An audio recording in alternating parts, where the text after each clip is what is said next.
दोस्तों नमस्कार, ये है मार्गदर्शन फॉर सिविल सर्विसेज। मैं अनुराग चौधरी। दोस्तों, भारतीय इतिहास के महत्वपूर्ण प्रश्नों के अभ्यास सेट में इस वीडियो में प्रस्तुत है प्राचीन भारत के इतिहास के अंतर्गत वैदिक काल अथवा वैदिक संस्कृति से संबंधित महत्वपूर्ण प्रश्नों का अभ्यास सेट। इसमें हम कुल 70 अति महत्वपूर्ण प्रश्नों को सॉल्व करेंगे। दोस्तों, ये प्रश्न आपके आगामी आयोजित किए जाने वाले विभिन्न परीक्षाओं के लिए बहुत ही उपयोगी हैं। तो आइए शुरू करते हैं आज का वीडियो। वैदिक काल अथवा वैदिक संस्कृति से संबंधित महत्वपूर्ण प्रश्नों का प्रैक्टिस सेट। पहला प्रश्न है दोस्तों, आर्य भारत कब आए थे, आपको बताना है। ऑप्शन है आपके 2500 से 1800 ईसा पूर्व, 2000 से 1500 ईसा पूर्व, 2000 ईसा पूर्व में, या फिर 1500 से 1000 ईसा पूर्व में। तो ये प्रश्न बहुत ही महत्वपूर्ण है। आपको बताना है कि आर्य कब भारत आए थे। तो सही उत्तर आपका हो जाएगा 1500 से 1000 ईसा पूर्व में। ऑप्शन डी आपका सही उत्तर है। दोस्तों, आर्य संभवतः 1500 से 1000 ईसा पूर्व के मध्य में भारत आए थे। अगला प्रश्न है, आर्य लोग भारत कहाँ से आए थे, आपको बताना है। पूर्वी यूरोप से, ऑस्ट्रेलिया से, मध्य एशिया से, या दक्षिण पूर्व एशिया से। तो सही उत्तर मध्य एशिया से, ऑप्शन सी सही उत्तर है। दोस्तों, भारत में आर्यों का आगमन एक विवादास्पद प्रश्न है। सर्वाधिक मान्य जो है मैक्स मूलर का मत है, जिनका कहना है कि आर्य मध्य एशिया यानी कैस्पियन सागर के आसपास से भारत आए थे। अगला प्रश्न है, आर्य भारत में किस रूप में आए थे, आपको बताना है। ऑप्शन देखिए, सौदागर तथा खानाबदोश, शरणार्थी, आक्रमणकारी, या अप्रवासी के रूप में। तो सही उत्तर क्या हो जाएगा दोस्तों? सही उत्तर हो जाएगा आक्रमणकारी के रूप में, ऑप्शन सी। देखिए, आर्य भारत में आक्रमणकारी के रूप में आए थे, तो विकल्प सी आपका सही उत्तर है। प्रश्न संख्या 4 है कि ऋग्वैदिक आर्य किस भाषा का प्रयोग करते थे, संस्कृत, द्रविड़, पाल, या प्राकृत। तो सही उत्तर है ऋग्वैदिक आर्यों की प्रमुख भाषा संस्कृत थी। ऑप्शन ए आपका सही उत्तर है।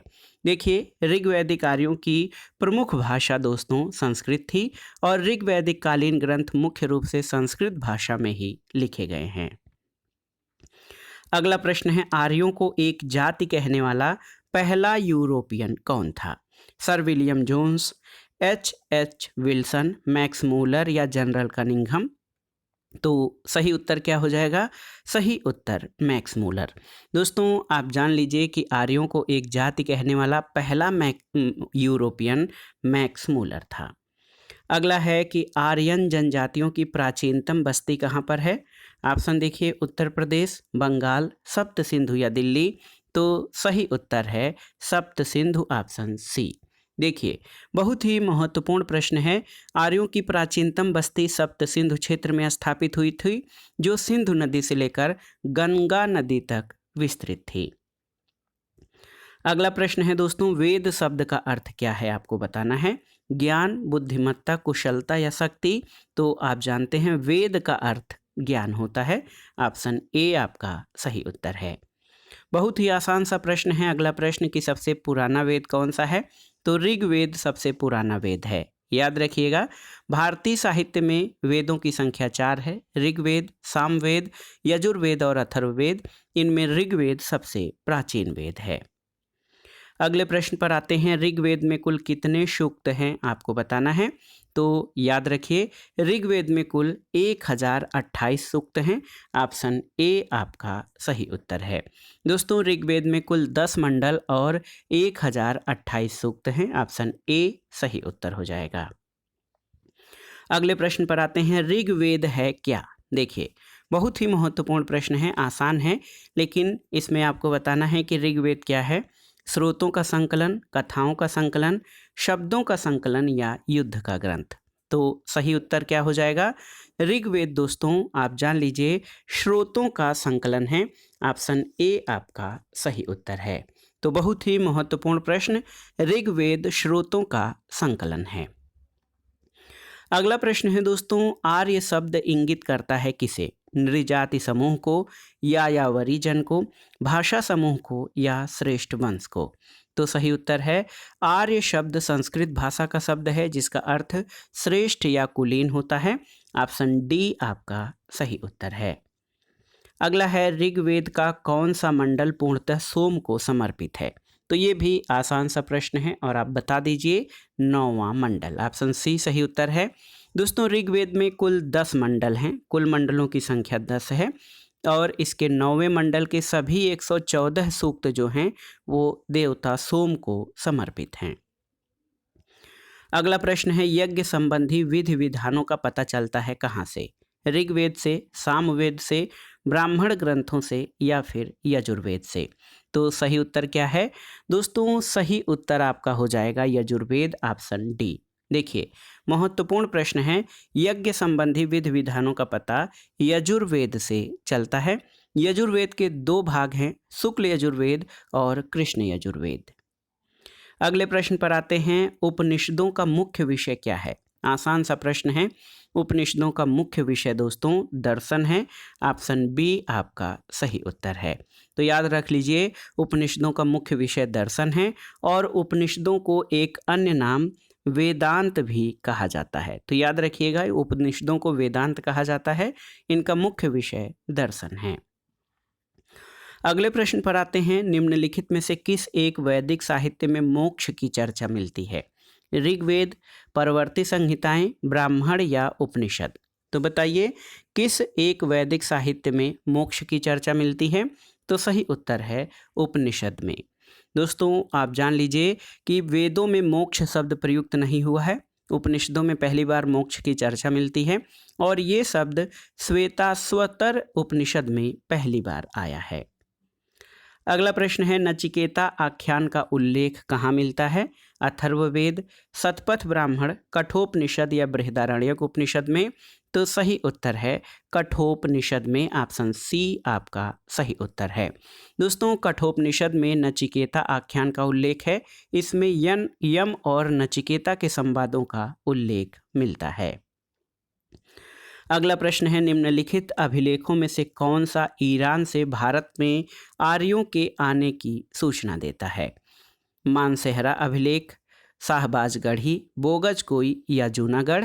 तो सही उत्तर है एशिया माइनर का बोगजकोई अभिलेख। दोस्तों एशिया माइनर में स्थित बोगजकोई अभिलेख से ज्ञात होता है कि वैदिक आर्य ईरान से होकर भारत आए होंगे। अगला प्रश्न है, निम्नलिखित में से किसने आर्यों के आदि देश के बारे में लिखा था। शंकराचार्य, एनी बेसेंट, विवेकानंद या बाल गंगाधर तिलक ने। तो सही उत्तर हो जाएगा बाल गंगाधर तिलक ने। ऑप्शन डी आपका सही उत्तर है। दोस्तों आप जान लीजिए कि बाल गंगाधर तिलक ने आर्यों के आदि देश के बारे में लिखा था। तिलक ने ये मत व्यक्त किया था कि आर्यों का आदि देश उत्तरी ध्रुव था। अगला प्रश्न है दोस्तों, आयुर्वेद अर्थात जीवन के विज्ञान का उल्लेख सबसे पहले कहाँ मिलता है। आरण्यक में, सामवेद में, यजुर्वेद में या अथर्ववेद में। तो सही उत्तर है अथर्ववेद में। ऑप्शन डी आपका सही उत्तर है। अथर्ववेद में सामान्य मनुष्यों के विचारों और अंधविश्वासों का विवरण मिलता है और आप जान लीजिए कि इसमें विविध विषय रोग निवारण, समन्वय, राजभक्ति, विवाह और प्रणय गीतों आदि के विवरण सुरक्षित हैं। अगला प्रश्न है दोस्तों कि गायत्री मंत्र किस पुस्तक में मिलता है। तो उत्तर है गायत्री मंत्र जो है ये ऋग्वेद में उल्लिखित है। ऑप्शन सी आपका सही उत्तर हो जाएगा।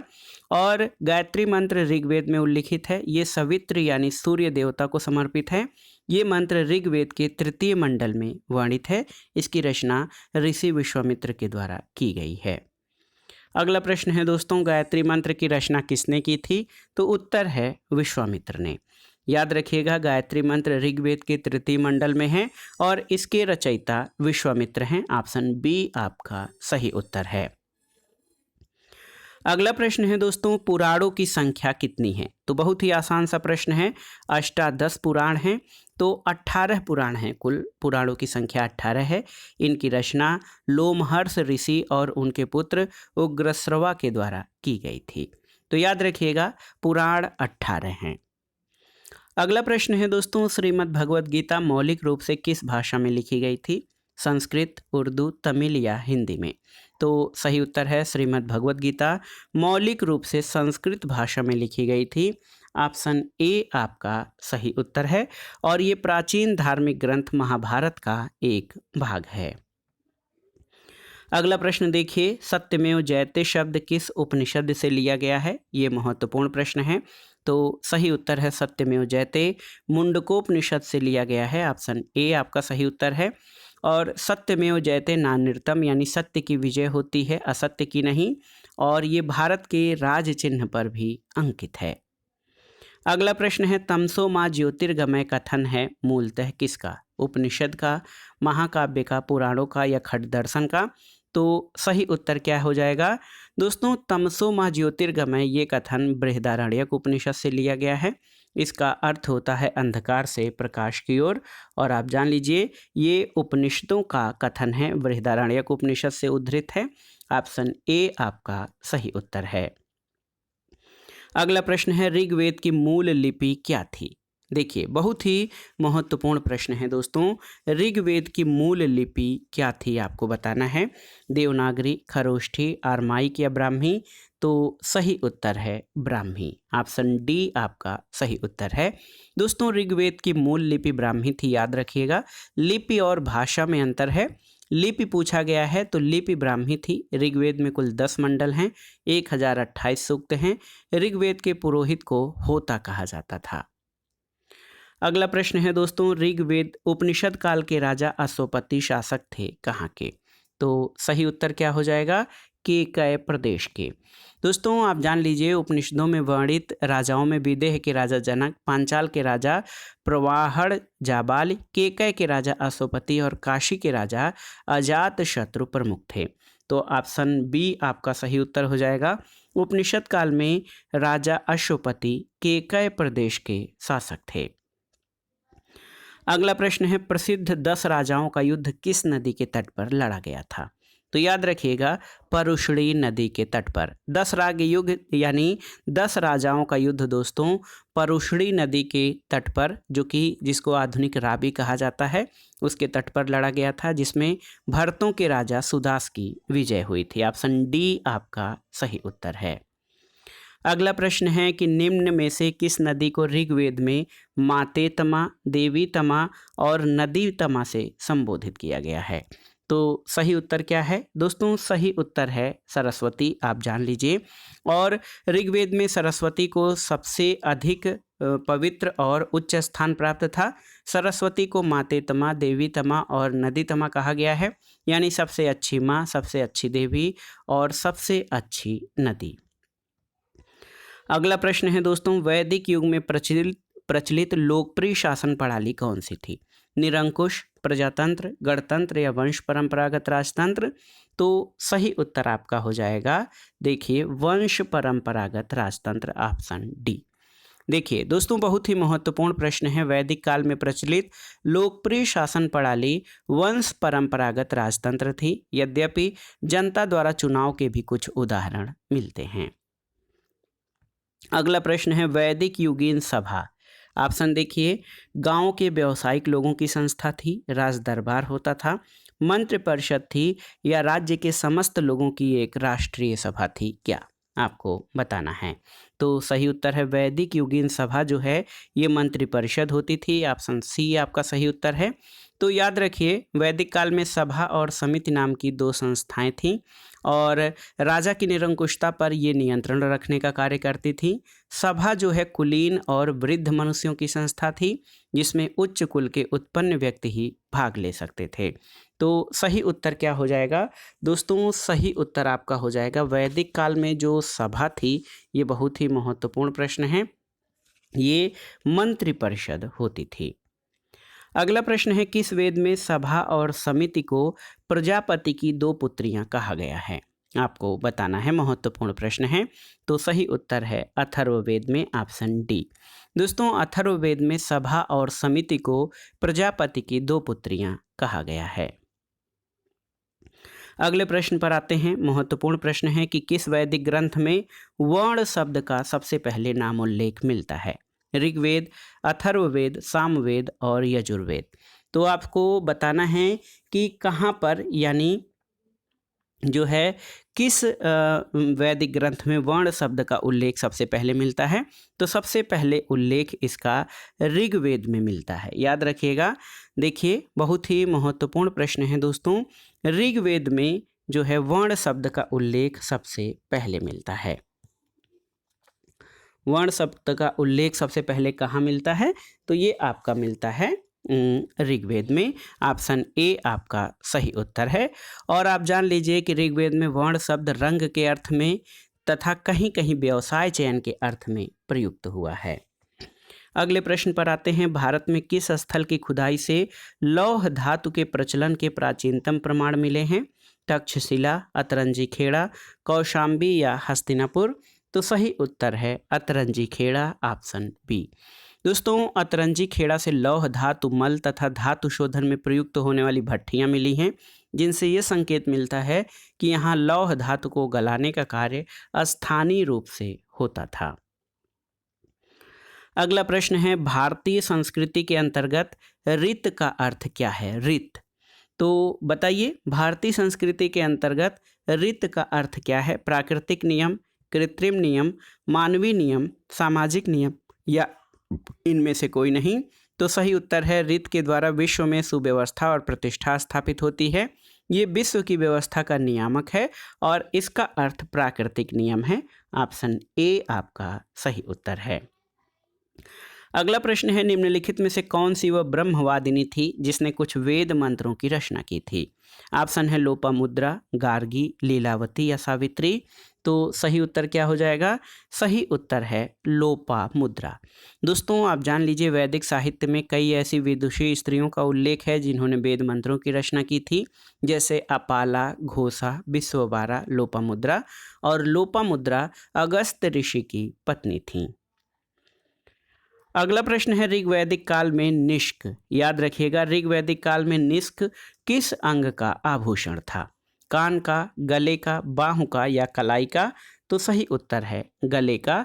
ऑप्शन बी आपका सही उत्तर है।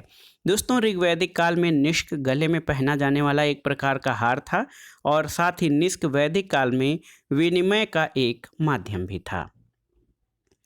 अगला प्रश्न है, प्राचीन काल में आर्यों के जीविकोपार्जन का मुख्य साधन क्या था?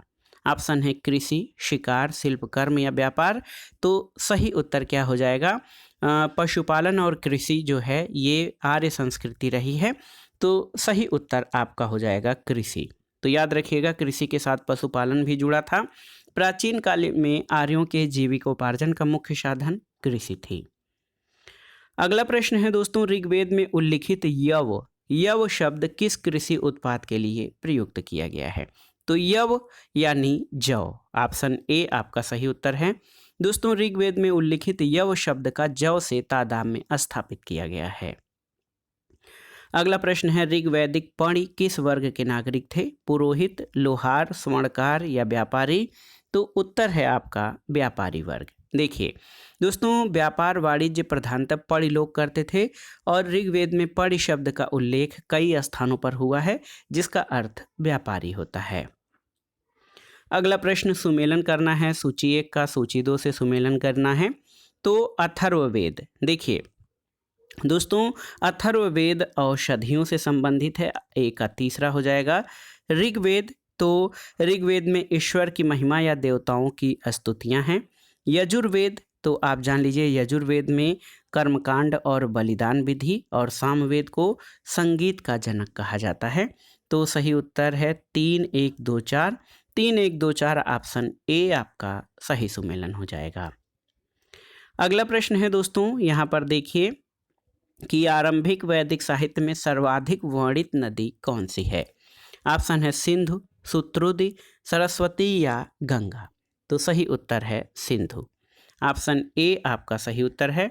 दोस्तों, सिंधु नदी का ऋग्वैदिक काल में सर्वाधिक महत्व था, इसी कारण इसका उल्लेख ऋग्वेद में सर्वाधिक हुआ है। सिंधु नदी को उसके आर्थिक महत्व के कारण हिरण्ययी कहा गया है। अगला प्रश्न है, सूची 1 का सूची 2 से सुमेलन करिए और दिए गए कूट से सही उत्तर का चयन करिए। देखिए, वैदिक नदियां और आधुनिक नाम का मिलान करना है। तो कुभा, कुभा वर्तमान में काबुल नदी है। परुशड़ी वैदिक काल की नदी थी जो वर्तमान नाम रावी है।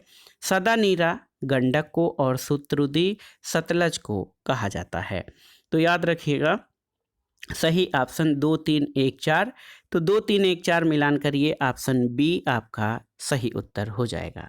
तो याद रखिएगा ऑप्शन बी सही उत्तर है। कुभा वर्तमान में जो है काबुल, परुशड़ी रावी नदी, सदानीरा जो वैदिक नदी है आधुनिक नाम इसका गंडक है, और शुतरुदी का नाम सतलज है। अगला प्रश्न है दोस्तों, ऋग वैदिक धर्म था कैसा? बहुदेववादी, एकेश्वरवादी, अद्वैतवादी या निवृत्त मार्गी? तो बताइए सही उत्तर क्या है? सही उत्तर बहुदेववादी, ऑप्शन ए। दोस्तों आप जान लीजिए ऋग्वेद में हमें प्रथम दृष्टया बहुदेववाद के दर्शन होते हैं। आर्य विभिन्न देवताओं के अस्तित्व में विश्वास करते थे। मुख्यतः वैदिक देवताओं में जो है आकाश के देवता, अंतरिक्ष के देवता और पृथ्वी के देवता रहे हैं। अगला प्रश्न है, सर्वाधिक ऋग्वैदिक सूक्त समर्पित हैं किसको? अग्नि को, इंद्र को, रुद्र को या विष्णु को? तो सही उत्तर है ऋग्वेद में इंद्र को सर्वाधिक सूक्त समर्पित हैं, क्योंकि ऋग्वेद में इंद्र का वर्णन सर्वाधिक प्रतापी देवता के रूप में किया जाता था, जिसे सर्वाधिक 250 सूक्त समर्पित किए गए हैं। दूसरे स्थान पर अग्नि का नाम है। अगला प्रश्न है, निम्नलिखित में से किसे ऋग्वेद में युद्ध का देवता समझा जाता है? आपको बताना है निम्नलिखित में से किसे ऋग्वेद में युद्ध का देवता समझा जाता था? अग्नि, इंद्र, सूर्य या वरुण? तो सही उत्तर है इंद्र को, ऑप्शन बी आपका सही उत्तर है। दोस्तों आप जान लीजिए कि ऋग्वेद में इंद्र को आर्यों का युद्ध और वर्षा का देवता माना जाता था। एक अन्य महत्वपूर्ण प्रश्न है जो बहुत ही आसान सा है कि वैदिक काल में किस जानवर को अघन्या कहा गया है? बैल, भेड़, गाय या हाथी? तो उत्तर है गाय को। दोस्तों वैदिक काल में जो है गाय को अघन्या या न मारे जाने योग्य माना गया है। गाय की हत्या अथवा उसे घायल करने वाले व्यक्ति को मृत्युदंड और देश निकाला की व्यवस्था वेदों में दी गई है।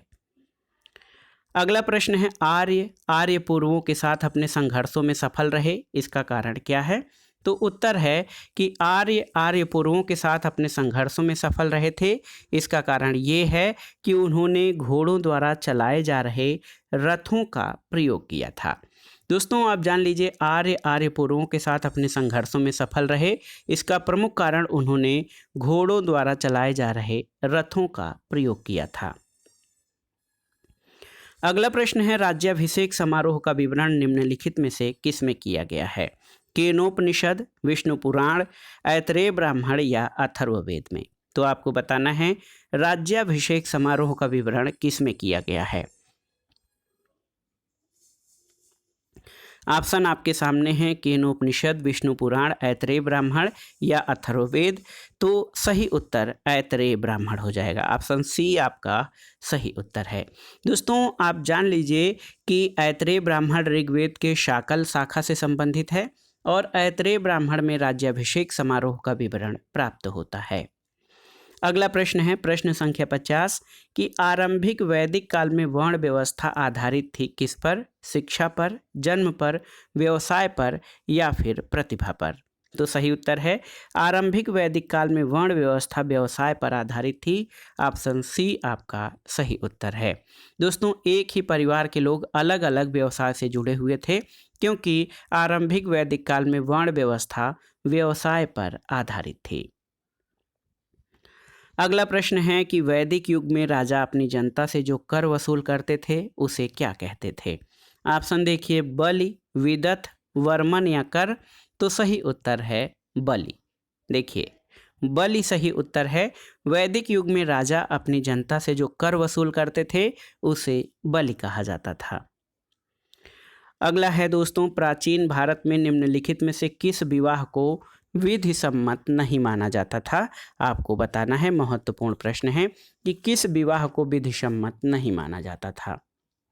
देखिए ऑप्शन है आपके दैव विवाह, आर्ष विवाह, गंधर्व विवाह या ब्रह्म विवाह। तो सही उत्तर है कौन सा विवाह बताइए? गंधर्व विवाह, ऑप्शन सी। देखिए दोस्तों प्राचीन काल में ब्रह्म, दैव, आर्ष और प्रजापत्य विवाह को विधि सम्मत माना गया है। जबकि गंधर्व, असुर, राक्षस और पैशाच विवाह को विधि सम्मत नहीं माना गया है। ऑप्शन सी आपका सही उत्तर है। अगला प्रश्न है, प्राचीन हिंदू विधि का लेखक किसको कहा जाता है? तो ऑप्शन आपके सामने है, वाल्मीकि, वशिष्ठ, मनु या पाणिनि। तो उत्तर है मनु, ऑप्शन सी। देखिए, प्राचीन हिंदू विधि का लेखक मनु को कहा जाता है, जिनकी कृति मनुस्मृति में हिंदू विधि का प्राचीनतम, हिंदू विधि का सर्वाधिक प्राचीनतम उल्लेख मिलता है। अगला प्रश्न है कि हिंदू विधि पर एक पुस्तक मिताक्षरा किसके द्वारा लिखी गई है? आपको बताना है मिताक्षरा के लेखक कौन है। तो उत्तर है विज्ञानेश्वर।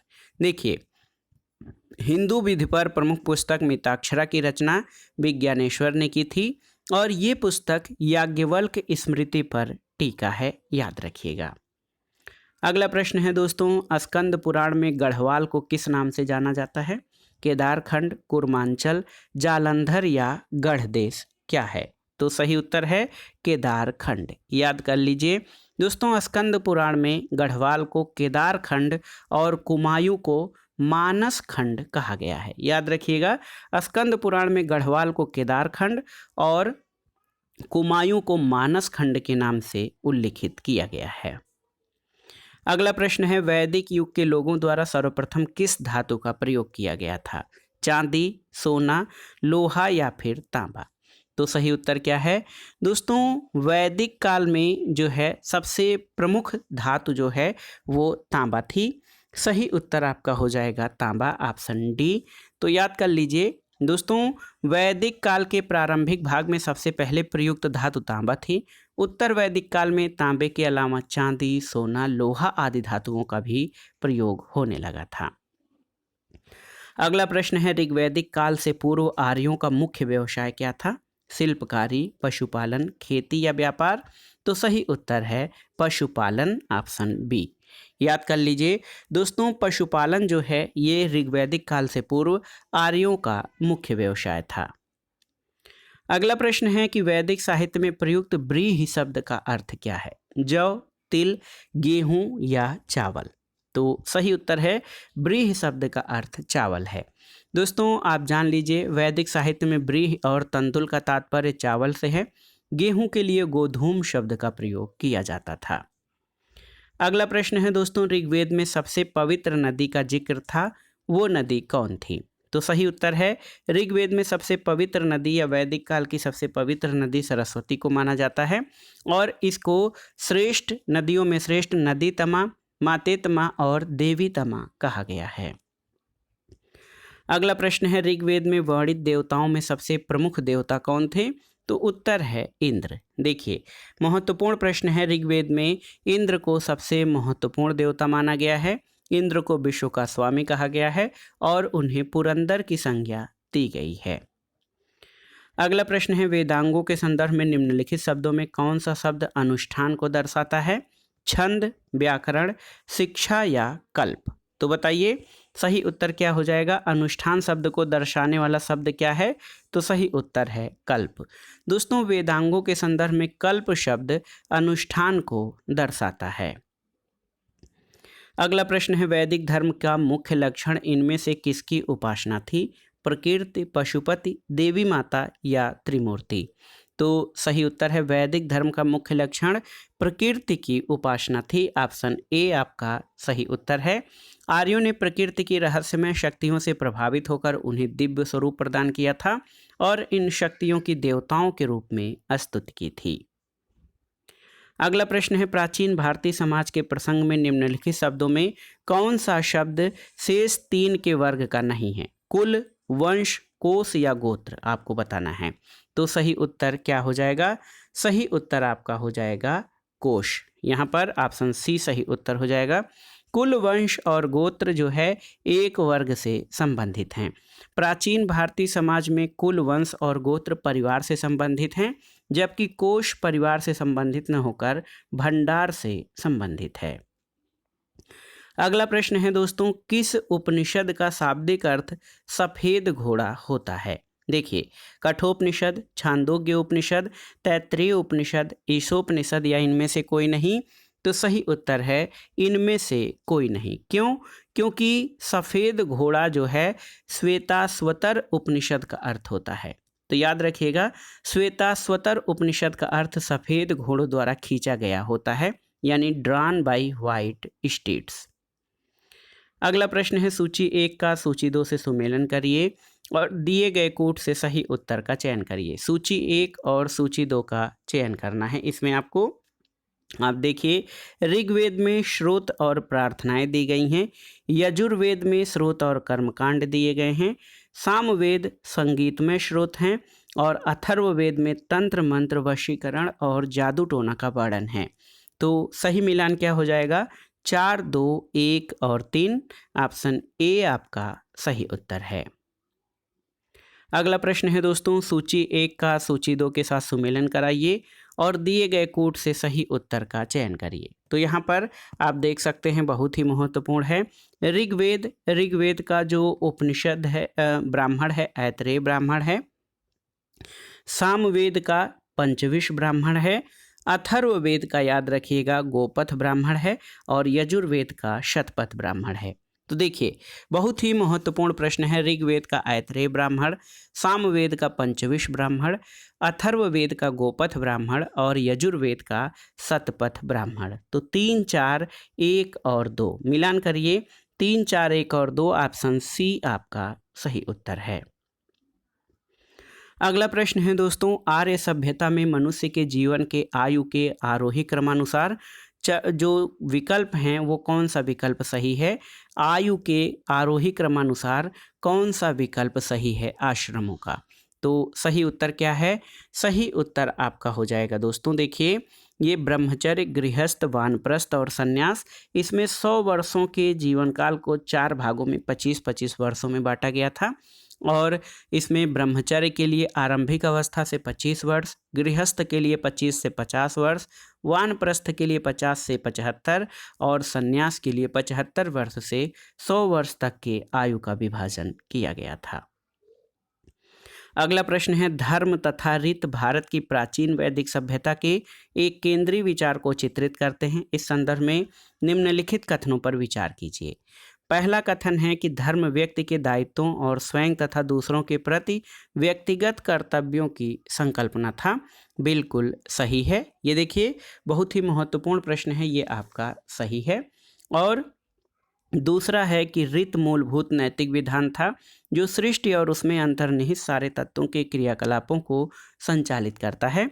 बिल्कुल सही। तो 1 और 2 दोनों ही सही हैं धर्म और रीत के बारे में।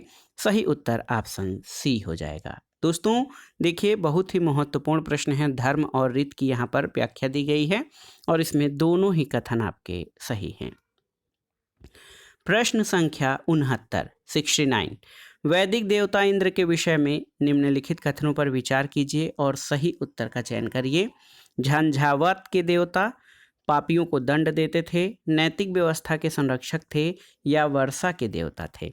तो इंद्र दोस्तों झंझावात और वर्षा के देवता थे। 1 और 4 आपके सही हैं। याद रखिए, ऋग्वेद में इंद्र का वर्णन सर्वाधिक प्रतापी देवता के रूप में किया जाता है, जिसे 250 सूक्त समर्पित हैं। ये ऋग्वैदिक काल में सर्वाधिक लोकप्रिय देवता थे।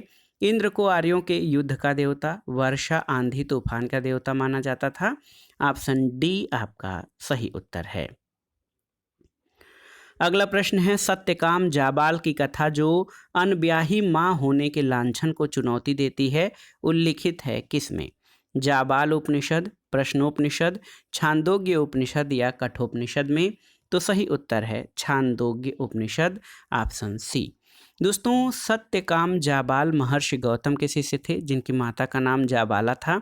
सत्यकाम जाबाल की कथा जो अनब्याही माँ होने के लांछन को चुनौती देती है, इनकी कथा छांदोग्य उपनिषद में उल्लिखित है।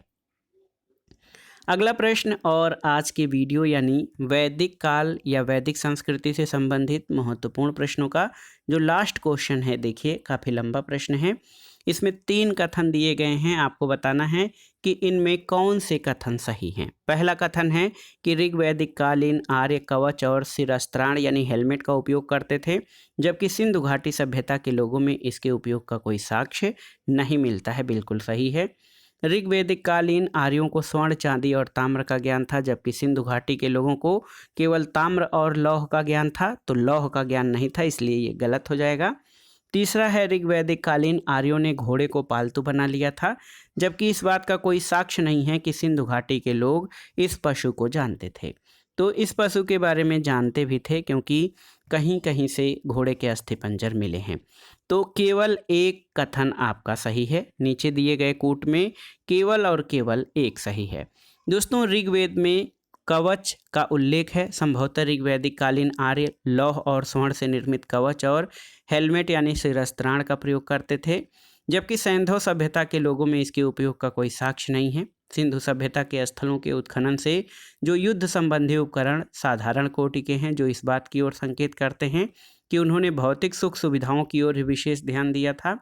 ऋग्वैदिक कालीन आर्यों को सोना, चांदी, तांबे का ज्ञान था, लेकिन सिंधुकालीन लोगों को केवल तांबा और कांसे का ही ज्ञान था। लोहे का प्रचलन उत्तर भारत में 1000 ईसा पूर्व से 600 ईसा पूर्व के मध्य हुआ था।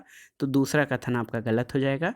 इसके अलावा ऋग्वैदिक कालीन आर्यों ने घोड़े को पालतू बना लिया था, जिसकी सहायता से वे युद्धों में विजय प्राप्त करते थे, जबकि सिंधु सभ्यता के विभिन्न स्थलों में घोड़े के साक्ष्य प्राप्त हुए हैं।